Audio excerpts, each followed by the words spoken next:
ഇനി ഇവിടെ പറഞ്ഞാൽ എൻഫീൽഡ് ഇറക്കിയ 2 സ്ട്രോക്ക് വണ്ടി കേട്ടോ. നമ്മുടെ എൻഫീൽഡിൽ എല്ലാവരും 4 സ്ട്രോക്ക് വണ്ടിയല്ലേ അറിയത്തുള്ളൂ. ഇതെന്ന് പറഞ്ഞാൽ 2 സ്ട്രോക്ക് വണ്ടിയാണ്. 200cc വില്ലിയേഴ്സിൻ്റെ എഞ്ചിൻ അവർ ഇവിടെ റീ എഞ്ചിൻ ചെയ്തിട്ട് ഇറക്കിയ ഒരു 2 സ്ട്രോക്ക് വണ്ടിയാണ്. റേസ് ട്രാക്കിൽ ഉപയോഗിച്ചിരുന്ന വണ്ടിയാണിത്. എൻഫീൽഡ് റയർ സാധനമാണ്. ഇതെന്തുവാണ് ഇത്? Yamaha RX100. Yamaha RX100. ഇത് 1986 RX100 ആണ്. പഴയ ജപ്പാൻ എഞ്ചിനാണ്. ഇത് സൗണ്ടൊക്കെ ഒരു സെറ്റപ്പാണ്. പഴയ സുഖമാണ്.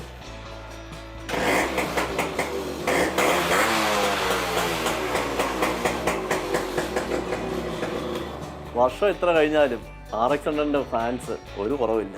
ഇന്ത്യയിലായാലും വിദേശത്തായാലും അത്രയ്ക്ക് ഒരു കിടിലൻ വണ്ടിയായിരുന്നു RX.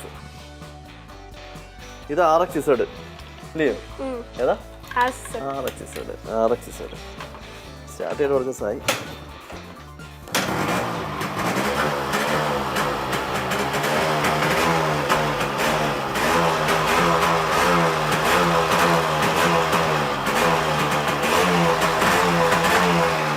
ഇപ്പോൾ ഇത് നമ്മൾ ഒരുപാട് മലയാള ഫിലിംസിലൊക്കെ ഫീച്ചർ ചെയ്യുന്ന വണ്ടിയാണ്.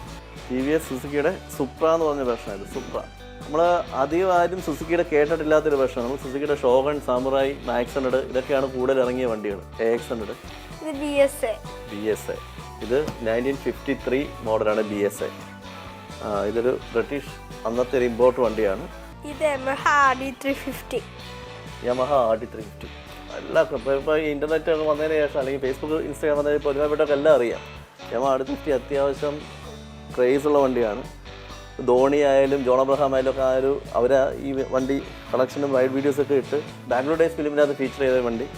നമ്മുടെ കൂടുതലുള്ള ഏറ്റവും പഴയ വണ്ടി, ഇന്ത്യയിൽ സിംഗിൾ പീസ് വണ്ടിയാണിത്. നോമാൻ MK 1945 മോഡൽ മെഷീനാണിത്. കൈകൊണ്ട് ഗിയർ കാര്യങ്ങൾ അങ്ങനെയൊക്കെ ഉള്ളവർ ഇപ്പോഴും റണ്ണിങ് ആണ്.